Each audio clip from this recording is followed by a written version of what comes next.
Hello, welcome back. The movie follows Waverly Liu, a young woman from an overbearing and traditional Chinese-American family. Her parents have meticulously planned out her future, medical school, a stable career, and a life of responsibility. However, Waverly feels suffocated by their expectations and struggles with the overwhelming pressure placed on her. After a heated argument with her parents, Waverly makes a bold decision. She needs an escape. She decides to spend the summer before university in Holden, a picturesque coastal town in Canada where her free-spirited Aunt Rachel lives.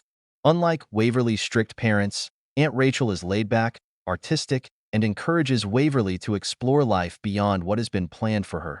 As Waverly arrives in Holden, she finds herself immersed in a completely different world, one filled with sandy beaches, surfers, and a carefree atmosphere she has never experienced before.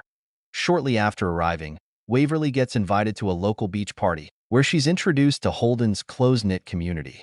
While trying to fit in and embrace her newfound freedom, she joins others in the water, only to quickly realize she can't swim.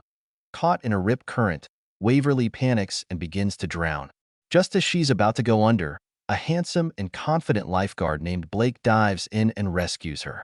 The moment is intense, and as Blake pulls her to safety, Waverly is embarrassed but also intrigued by her rescuer.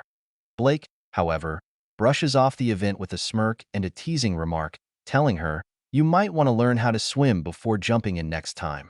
Determined not to be the outsider, Waverly reluctantly accepts Blake's offer to teach her how to swim. What starts as simple swimming lessons soon becomes something deeper. As Waverly spends more time with Blake, she begins to break out of her shell. She slowly learns to navigate the water and starts embracing the freedom and adventure of the coastal lifestyle. Meanwhile, she also grows closer to the local community. She befriends Blake's younger sister, Isabel, and spends time at Aunt Rachel's art shop, where she finds a passion for painting, something she never allowed herself to pursue before. Through their swimming lessons, Waverly and Blake's relationship deepens. At first, they seem like complete opposites. Waverly is cautious, academic, and serious, while Blake is laid-back, adventurous, and avoids deep emotions. However, their growing attraction is undeniable.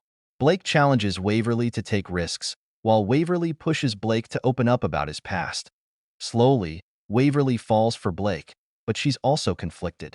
She knows that summer is temporary, and eventually, she'll have to return to the life her parents planned for her. While Blake appears carefree and charming, Waverly begins to notice that he carries his own burdens. He's extremely protective of his younger sister, Isabel, and it's later revealed that after losing their parents, Blake became her primary guardian. Blake has sacrificed his own dreams to take care of his sister. While he was once passionate about surfing and traveling, he now works multiple jobs, including lifeguarding, to provide for Isabel. Waverly sees how much Blake struggles with responsibility, and for the first time, she realizes they aren't so different. Both of them feel trapped by expectations, her by her parents, and him by his responsibilities. As the summer progresses, Waverly and Blake's connection intensifies. One night, under the stars, they share a deeply personal conversation about their fears, dreams, and the uncertainty of the future. They share their first kiss, a moment full of longing and bittersweet emotions. However, their happiness is short-lived. Reality starts creeping in. Waverly's parents find out about her summer romance and demand that she return home immediately.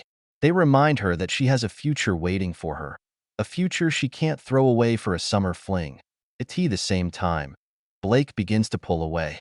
He knows that Waverly's life is in a different direction and doesn't want to hold her back.